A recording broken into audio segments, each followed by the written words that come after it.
If you've ever attended one of DIFFA's over-the-top events, you know they are quite a production, but a production with a purpose. This year's event is May 21st, and a big part of raising money and awareness for HIV and AIDS is also showcasing the designers that live here and all around that generously donate jackets to be auctioned off, and the jackets are pretty cool. I've got 5 of the designers here with me, standing by, so let me give you a sneak peek at what you'll find at this year's DIFFA. Ruby from Silk Threads, talk about your collection and your inspiration as a designer to make sure that all your designs are focused on giving back to the community.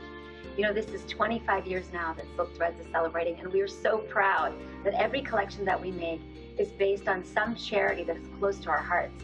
Generally, it's about women, it's about children, and you know, DIFFA really concentrates on every part of the society, not just women and children, but entire families. And you know what we love about them is that they actually they look at designers, and they want designers to bring in their designs so that people can auction them. And you know, they can go home with something and say, hey, I did something great for the society. This is going to be a showstopper walking down the runway. Tell me about this opera cape. Well, it was inspired by Versailles, and it is a silk metallic Mikado from France, lined in silk charmeuse, with hand beading detail here, and buttons that came from my very first collection in the 80s. And I had a bride tell me they're vintage. Oh! So anyway, and you can do the bow many different ways. You can put a fabulous diamond brooch here, but I've got to see these outfits and think there is some inspiration behind what we're seeing here. Tell me your story. Yes, I was inspired by the cages and the caged animals in the circus. I love the theme this year. And obviously the rough collars from the clown. And anyway, I just had a great time playing with the organza and the peekaboo motifs. So really concentrating on the theme of this year's DIFFA and going off of that when you're thinking of that whimsical kind of look. That's right, right. I'm trying to do not the obvious, but you know, do something a little unexpected. I thought the black and white was kind of not what you would expect from the circus.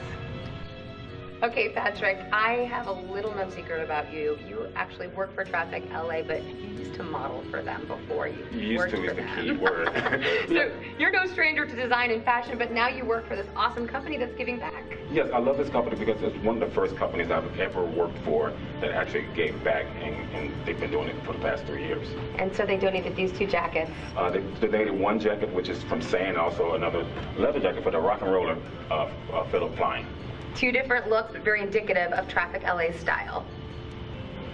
Kate, I'm so excited to talk to you because you have heart and soul and passion for DIFFA. Explain your story.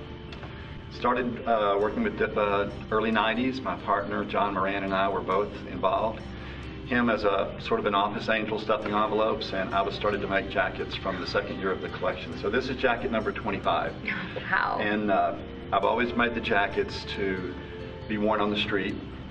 Sadly, in 1998, we lost John to complications of AIDS from an adverse drug reaction, in fact.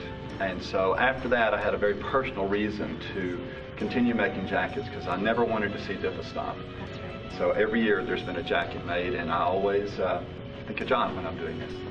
I think, Keith, that's awesome. Inspiration for anyone to get involved. That was a high five. So cool. Thank you for sharing your story, your collection with us. And if you are inspired watching this from home, get involved. Go to difffadallas.org and find out how you can help this incredible organization.